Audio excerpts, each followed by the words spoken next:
Welcome to Dialogue. We are diving deep today into an idea that honestly could fundamentally change how you see your entire life. It really can. The core concept is, on the surface, very simple. It is. The idea is that everything you interact with, your thoughts, your relationships, even patterns like failure or success, has a measurable signature, a frequency. And that's such a powerful shift in perspective because it moves you away from feeling like a passive victim of circumstance. Right. You're no longer just a recipient of things happening to you. Exactly. You start asking a much better question. What signal am I broadcasting into this system? Okay, so let's manage expectations right out of the gate. This is important. Because this idea has been, let's say, watered down by a lot of fluffy rhetoric. This deep dive is not about magical manifestation. No, we're not talking about crystal healing or quick fixes. And we are definitely avoiding that simplistic, almost toxic idea that you can just think positive and make structural problems disappear. Absolutely not. Our mission here is to stick to the mechanics. We're grounding this whole conversation in physics, in biology, neuroscience, systems theory. But explained in modern language. Explained in modern language. We want to talk about the operating system, not the magic. Okay, perfect. So let's start with that foundation then. If we're going to use the word frequency, what does that actually mean from a physics standpoint? It's a great place to start. At its most basic level, frequency is just the rate of oscillation. The rate of vibration. Exactly. How often something completes a cycle in a certain amount of time. It's just rhythm. It could be a pendulum, a sound wave, an electron. It doesn't matter. And I think what most of us miss is that this applies to everything. We see the world as solid, right? As stable. But the truth is, everything that exists vibrates. Down to the atomic level, your cells, your organs, the electrical activity in your brain, it's all in motion. So the idea of something being completely still it's just an illusion. It's an illusion of scale. The table you're sitting at feels solid, but it's vibrating with incredible energy. We just can't perceive it because of how its molecules are bound together. Which brings up my favorite image from all of this. What's that? Even the chair you're sitting on right now is vibrating. It's just extremely committed to its job of not moving. That's a perfect way to put it. And we experience these different rates of oscillation all the time. Just think about sound. Okay. A low-frequency bass note is slow. You feel that rumble in your chest, right? Yeah, you feel it physically. But a high-frequency treble note is fast, sharp, light. Your body is physically reacting to the pace of that wave. The radio analogy is probably the clearest example here.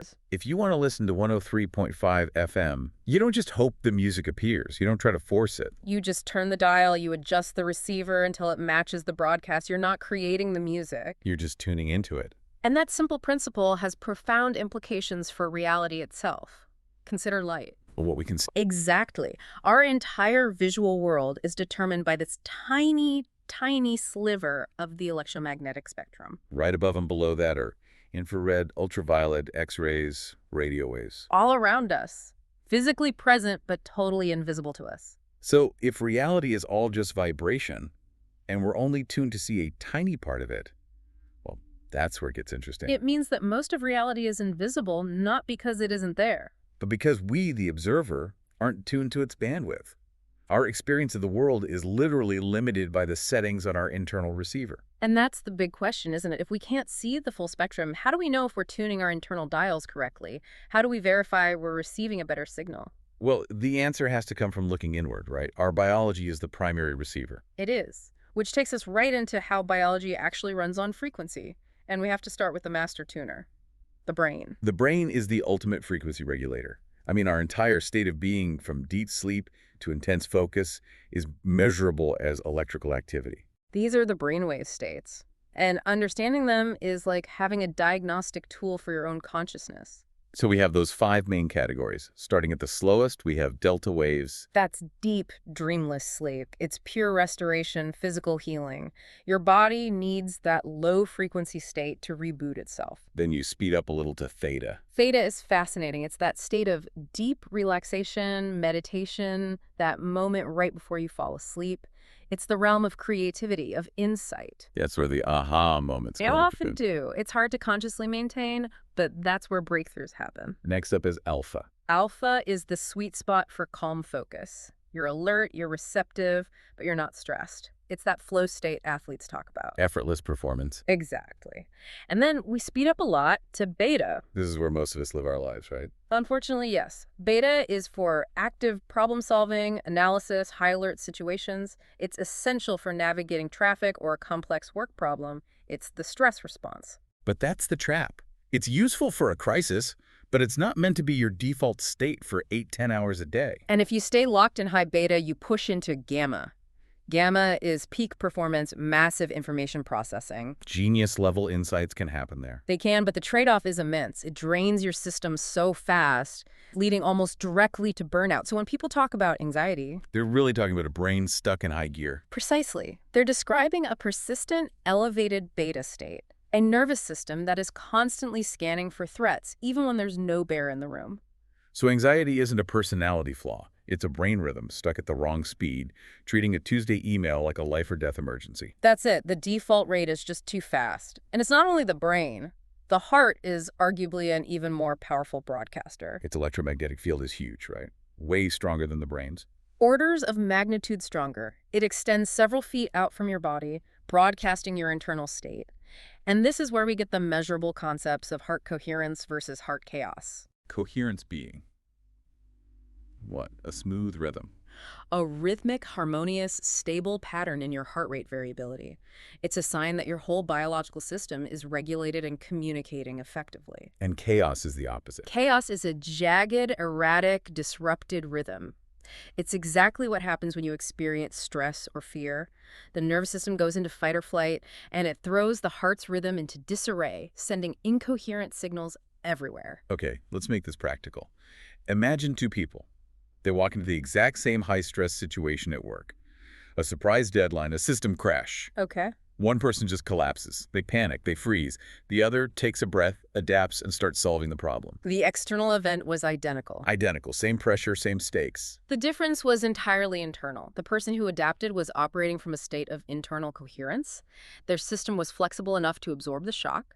Their frequency allowed them to see solutions, not just threats. Which brings us perfectly to the next piece, because that heart rhythm and brain state are direct reflections of our emotional experience.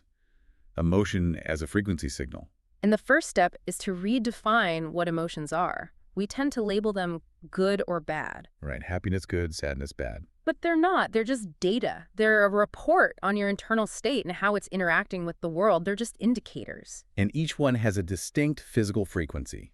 Take fear. Fear is the frequency of contraction. You physically pull in, your breath gets shallow, your posture shrinks. You're trying to make yourself smaller to protect your core. Joy is the total opposite. Total expansion. Your chest opens, you breathe deeply, your posture lifts. You're signaling safety and openness to the world. And what about something like shame? Shame is even more destructive than fear. It's the signal of collapse. The internal system basically decides to shut down and stop broadcasting altogether. Then there's anger. Anger is a fascinating one. It's a high-amplitude signal designed for one thing: boundary enforcement. Stop. This is not okay. Exactly. It's a tool for self-protection. The problem is when it becomes the default response to everything, or when the amplitude is so high it burns the broadcaster more than anyone else. So if emotions are data, Yeah. that leads us to this law of resonance. This feels like the core mechanism of everything we're talking about. It is. If you only take one thing away from this, it should be this: you don't attract what you want. That's too simplistic. You attract what you resonate with. You attract what you resonate with, what your internal state is aligned with. If your most consistent underlying frequency is a low-grade worry or a feeling of not being enough, Then you're going to notice and be drawn to people and situations that match that feeling. perfectly, even while your conscious mind is screaming that it wants peace and stability. That's the emotional feedback loop. It's the tyranny of the feedback loop. The nervous system loves what's familiar. Its job is to maintain a baseline. So if you repeatedly experience chronic stress, that becomes your new normal. Your body and brain actually memorize that state. They do. And this is the absolute key to understanding self-sabotage. Think of someone who grew up in a chaotic, unpredictable home. Okay. As an adult, they finally achieve calm, a stable job, a peaceful relationship. You'd think that would feel great. But it doesn't. It feels unsafe. Deeply unsafe. Their nervous system, which is locked into that high alert frequency, starts screaming, "Warning! This is unfamiliar. Where are the threats? We must be vulnerable." So it actively works to create drama. To recreate the familiar chaos. Because chaos is the memorized baseline frequency. It's a biological lock that conscious intention can't break until that underlying rhythm is retuned. So your own system is working against you until that frequency is changed, which leads us to how thoughts shape these signals. Because thoughts are how we maintain that rhythm. Thoughts are rehearsals for reality. I love that phrase. Neuroscience shows us the brain doesn't fully distinguish between a vividly imagined event and a real one. When you rehearse a thought, you're firing and wiring those neural pathways. So if you spend every night worrying about a presentation, listing every possible way it could go wrong, you're not preparing. You're training your body to have a panic response. You are strengthening the neural pathways for the very outcome you're trying to avoid. This gives us a really potent definition of worry. Worry is imagination trained in the wrong direction. Wow. It's the misuse of your mind's creative power to amplify a negative signal. Rumination isn't problem solving, it's frequency amplification. You're just turning up the volume on the disaster channel. And that amplified signal feeds right back into our identity. It creates a lock. It does. We tell ourselves these rigid stories about who we are, and that confines us to that old baseline rhythm. This is why the most dangerous sentence in the English language might just be, "That's just who I am." It is so dangerous. When you attach a negative pattern to your core identity, I'm an anxious person, I'm bad with money, you create this powerful cognitive loop. You're telling your entire nervous system, this is a permanent state, do not change. You become neurologically committed to defending that limitation, even if it's causing you pain. And that signal doesn't just stay inside, it broadcasts out. But we're not broadcasting into a void, we're in environments that are also transmitting. Exactly. Environments are never neutral. They carry incredibly distinct, measurable signatures. It's not just the architecture, is it? It's everything. The lighting, the sounds, the colors, and most importantly, the collective human behavior that has happened there over time. All of it influences our nervous system instantly. You can feel it. The frequency shift when you walk into a library is palpable. It forces a downshift into calm, focused alpha. A courtroom broadcasts tension and authority. An emergency room has this signature of urgent, contained crisis. And on the other end, think of a bar at 2 in the morning. The signature is fatigue, chaos, sometimes desperation. Your nervous system immediately starts to modulate your internal state to match that dominant signature, whether you want it to or not. This explains why visiting certain cities can be either energizing or completely draining. It's the constant sensory bombardment, the pace of the people, the sound of the traffic, the emotional tone of millions of nervous systems all interacting. That collective signal can lift you up or wear you down. And that brings us to social frequency contagion. Emotional states spread through groups. They spread faster than we think. In an office, one highly stressed person operating in high beta can subtly drag the entire team's baseline down into anxiety. And there's an unfortunate asymmetry here, isn't there? A tragic one. Stress spreads faster and more easily than calm. Our nervous systems evolved as threat detection machines. So one person's panic signal is immediately treated as vital survival information for the whole group. Which means if you spend all your time around perpetually anxious or outraged people, your nervous system starts preparing for threats that don't even exist in your own life. You're downloading their stress operating system. And if environments are that powerful, then our most intimate environments, our relationships, must be the most powerful frequency shapers of all. They absolutely are. And this is where we have to make a crucial distinction between chemistry and resonance. Chemistry being that initial spark. That intense electrical attraction. It's a high amplitude frequency spike that feels almost like an addiction. It's exciting, dramatic, and often very unstable. I've heard it described as the difference between fireworks and a furnace. That is the perfect analogy. Fireworks are spectacular and loud, but you can't heat your home with explosions. You need a furnace, something stable, consistent. That's resonance. It's sustainable alignment. It's when two people's internal frequencies naturally harmonize, creating a relationship where both people feel regulated and safe. The relationship itself becomes a source of calm. Okay, but what about the friction points in relationships? Triggers. Why do certain people get under our skin so much? The way to look at triggers is not as random annoyances, but as powerful mirrors. They reveal something about you. What do you mean? The person who irritates you the most is often broadcasting a frequency or a trait that you have desperately tried to suppress in yourself. They're mirroring something you haven't accepted. Exactly. Let's say you're a very controlled, organized person. Mhm. You might be driven crazy by a friend who is chaotic and always late. That rage isn't really about them being messy. It's about their chaotic frequency confronting my rigid, controlled one. It's highlighting your own deep, unacknowledged fear of disorder. And when you can shift from, you need to change, to, what is this teaching me about myself? The entire dynamic transforms. Let's move this into a really tangible area. Money, work, and abundance. How does this show up there? We see this huge divide between a scarcity frequency and a stability frequency. Scarcity thinking feels very powerful in the moment, though. It is. It activates survival mechanisms. It makes you great at short-term survival skills, stretching a dollar, being hyper-vigilant about immediate threats. But the downside is, It completely destroys your ability to think long-term. When your nervous system believes the world is ending, which is the frequency of scarcity, you stop investing and creating. You start hoarding and protecting. and that behavior actually creates more instability. It creates a self-fulfilling prophecy. You're constantly chasing low prices instead of high value. You're afraid to invest in help. You job hop because nothing ever feels secure. You're attracting volatility because your system is resonant with it. This applies so clearly to burnout at work. Yes. We have to differentiate between a demanding job and a fundamental frequency mismatch. Burnout isn't just about working long hours. Not at all. It's about prolonged exposure to a signal your nervous system inherently rejects.